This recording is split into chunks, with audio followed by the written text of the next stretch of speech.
Selamat datang di channel Cerita Cinta. Channelnya cerita cinta romantis. Sebelum lanjut, mohon dukungannya dengan like dan subscribe dulu. Dibuang istri dan mertua, bagian 8. Setiap sentuhan membuat nafas Abbas kian memburu. Mila dan Abbas menikmati kegiatan nikmat yang terjadi. Lelaki itu perlahan mengangkat Mila dan menyandarkannya ke dinding, hingga dirinya bisa lebih leluasa melakukan aksinya. Ayah. Bersamaan dengan itu, terdengar suara Dennis. Sontak Abbas dan Mila mengakhiri aksi mereka. Buru-buru Mila melilitkan handuknya kembali. Sementara Abbas tampak gelagapan, karena bingung harus bagaimana. Mengingat lelaki tersebut belum sempat lepas celana. Saat hendak memisah, Dennis tiba-tiba muncul. Dia langsung menatap ke arah Mila dan Abbas yang belum sempat pergi. Ayah sama Kak Mila, ngapain di sana? Tukas Dennis. Abbas bergegas menghampiri Dennis. Kau akhirnya bangun juga, ayo mandi dulu. Nanti biar kita bisa sarapan sama-sama, ujarnya sengaja merubah topik pembicaraan. Pas banget kakak baru selesai mandi, sekarang Dennis bisa langsung pakai kamar mandinya ya, ucap Mila. Dennis mengangguk, dia segera mengambil handuk dan masuk ke kamar mandi. Saat itulah Abbas dan Mila mendengus lega secara bersamaan, keduanya saling menatap. Nanti kita bisa lanjut, kan? Bisik Mila sembari mendekat. Mata Abbas membulat, dia tadi memang terbuai. Akan tetapi, dirinya masih belum mengerti dengan apa yang terjadi. Kenapa Mila berbuat begitu? Apa gadis itu membicarakan perihal kegiatan nikmat tadi? Kenapa kau melakukan itu? Tanya Abbas. Kamu tuh jadi laki nggak peka banget sih, jelas-jelas aku suka sama kamu. Asal kamu tahu ya, aku tuh sudah suka sama kamu sejak SMA. Nggak berani deketin aja, karena kau selalu nemplok sama Tari kemana-mana saat itu, balas Mila panjang lebar. Hah? Abbas hanya bisa merespon begitu. Hahoh. Hahoh. Aku serius loh. Masa reaksinya begitu doang? Sorry, aku nggak tahu harus ngomong apa. Soalnya ini terasa begitu cepat banget. Bagiku udah beberapa tahun. Aku tambah dibuat semakin gila, sama perhatian dan kebaikan yang kau berikan padaku. Jadi bagaimana? Maksudnya hubungan kita? Abbas memastikan. Mila langsung menganggukkan kepala. Gimana ya? Aku. Abbas benar-benar bingung. Mengingat, dia belum memiliki perasaan apapun pada Mila. Begini saja, aku akan kasih kamu waktu. Tapi selama itu, kita bisa sambil main. Aku nggak masalah kau melampiaskan hasratmu padaku, kata Mila. Hasrat? Mata Abbas mengerjap cepat. Iya. Tuh lihat. Si Jumron sejak tadi masih tegak. Tukas Mila, sembari menunjuk ke bagian bawah perut Abbas dengan gerakan matanya. Abbas otomatis langsung memeriksanya. Wajahnya seketika memerah, dan dengan cepat dia tutupi aset berharganya tersebut. Mending kita sarapan dulu. Nanti setelah Dennis pergi sekolah, kita bisa lanjutkan yang tadi. Tutur Mila sembari beranjak masuk ke kamar. Abbas hanya terdiam dan mematung. Dia bingung dengan apa yang dirinya rasakan sekarang. Mau dikatakan senang iya, tetapi di sisi lain terasa terlalu cepat dan salah. Terlebih, Abbas memiliki seorang anak yang juga harus dijaga perasaannya. Tak peduli kalau Dennis sekarang masih kecil. Abbas segera menggelengkan kepala untuk menyadarkan diri. Setelah dipikir-pikir, dia tidak tega juga menolak Mila. Selain karena sedang ditimpa kesulitan, gadis tersebut juga berperan besar dalam membangun usahanya. Abbas yakin, orang cerdas seperti Mila bisa mendampinginya untuk sukses. Jalanin aja deh, gumam Abbas. Tak lama Dennis selesai mandi, sedangkan Mila selesai berpakaian. Keduanya segera sarapan bersama di meja makan dengan ditemani Abbas juga. Selepas sarapan, Abbas mengantar Dennis ke sekolah. Sekarang dia sudah di depan pintu. Tinggal menunggu Dennis, yang sedang mengambil tas. Nanti langsung balik ke sini ya, Bas. Imbuh Mila seraya mendekati Abbas. Kau yakin ingin melakukannya, Mil? Soalnya aku takut kejadian di masa lalu terulang. Kalau kau hamil gimana? Desis Abbas, takut kalau Dennis nanti mendengar. Kau yakin gak mau? Tanggap Mila sembari membusungkan dadanya ke arah Abbas. Kala itu dia sengaja hanya mengenakan tank top. Hingga si kembar bisa diperlihatkan untuk menggoda Abbas.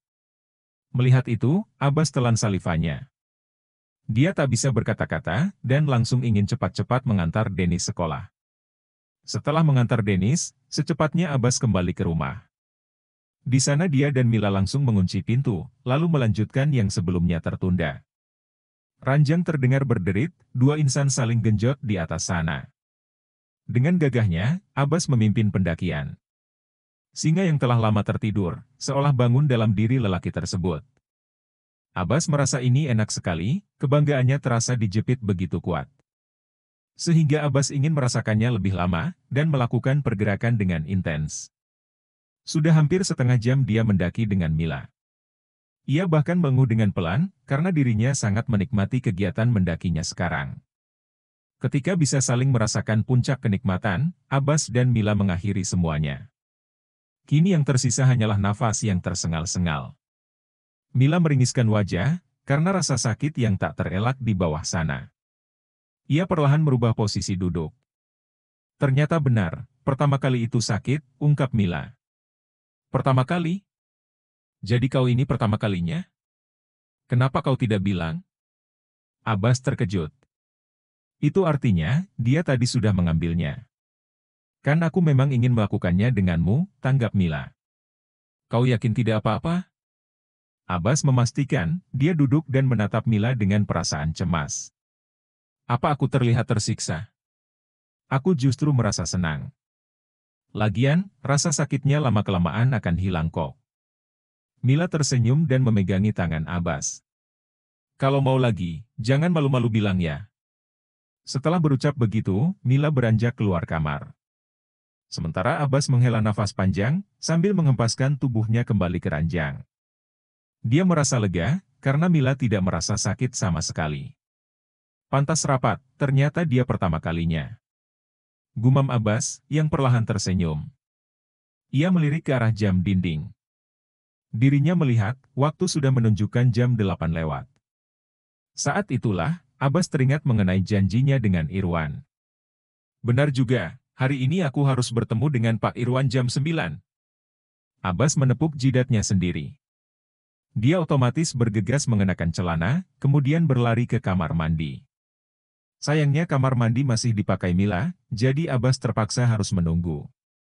Cepetan ya, Mil. Kita kan hari ini harus ketemu Pak Irwan, untuk melihat toko baru, kata Abbas. Pintu kamar mandi langsung dibuka oleh Mila. Terpampanglah keadaan Mila yang masih polos, tubuhnya bahkan tampak basah. Kalau mau cepat, mending mandi, ucapan Mila terpotong, karena bibirnya langsung disambar oleh Abbas. Untuk kedua kalinya, mereka mendaki ke puncak kenikmatan lagi. Di luar ada sebuah mobil yang berhenti, tak lama Irwan keluar dari mobil itu. Kebetulan dia baru saja dari barbershop Abbas. Akan tetapi karena Abbas tidak di sana, dirinya terpaksa mendatangi rumah lelaki itu. Irwan sampai harus bertanya pada pemilik toko kelontong yang tak jauh dari barbershop. Arif selaku sopirnya Irwan, segera mengetuk pintu rumah Abbas. Dia juga memanggil Abbas beberapa kali. Selamat pagi. Mas Abbas. Panggil Arif sopan. Dia lagi pergi kali ya, gumam Arif. Sepertinya tidak, tuh. Motornya ada. Mungkin lagi tidur, coba panggil lebih keras. Suruh Irwan. Arif mengangguk, dia menuruti perintah dari tuannya. Bertepatan dengan itu, muncul Beiwarni yang tidak lain adalah tetangga Abbas. Dia melihat kedatangan Irwan. Cari siapa, Pak? Tanya Beiwarni. Ini benar rumahnya Abbas, si pemilik barbershop kan? Tanggap Irwan. Benar, Pak. Tadi saya lihat Abbasnya udah datang kok. Tapi kenapa sepi ya? Aku akan coba panggilkan lewat pintu belakang deh, kata Beiwarni. Iya, Bu. Terima kasih, sahut Irwan dengan senang hati. Beiwarni bergegas menuju pintu belakang rumah Abbas. Di sana dia mengetuk sambil memanggil nama Abbas. Sementara, Abbas dan Mila masih sibuk melakukan pendakian. Lelaki itu terus memberikan gempuran kuat, hingga membuat tubuh Mila menggelinjang hebat. Mila tak kuasa menahan diri untuk tidak mendesah. Dia sebenarnya sudah merasakan puncak 2 kali, jadi tubuh Mila sudah cukup lemas sekarang. Ia hanya perlu menunggu Abbas sampai puncak. "Bas, itu ada orang yang cariin kamu. Kau lagi nyuci ya?" seru Bikwarni sembari mengetok pintu. Lokasi pintu belakang sendiri berada di tempat yang berlawanan dari kamar mandi. Jadi Bikwarni tak bisa mendengar desahan Mila. Mungkin Bikwarni akan mendengarnya jika memasang telinganya baik-baik. Mendengar seruan Bikwarni, Abbas langsung menghentikan pendakian. Dia dan Mila gelagapan, keduanya bergegas mengenakan handuk.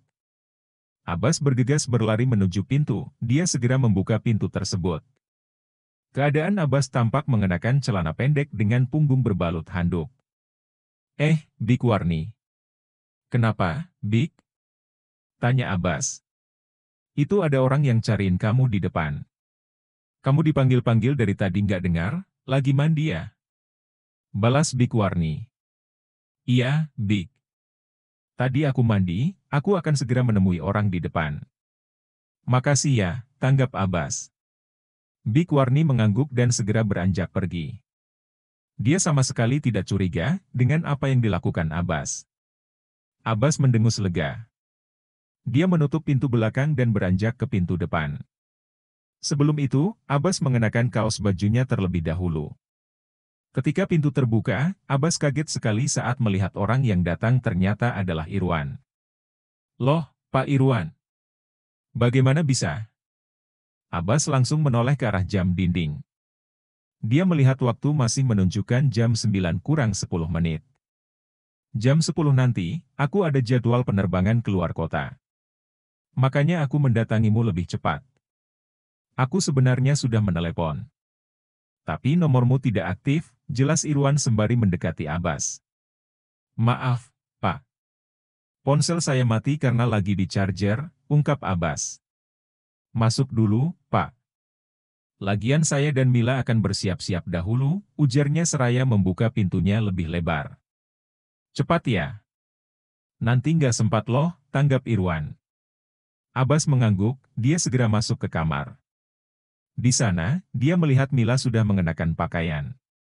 Tidak seperti sebelumnya, gaya Mila tampak feminin.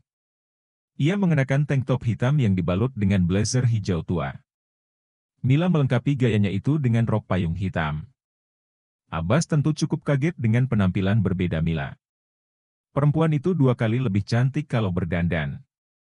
"Aku akan memanjangkan rambutku mulai sekarang," kata Mila. "Kenapa tiba-tiba?" tukas Abbas sambil terkekeh.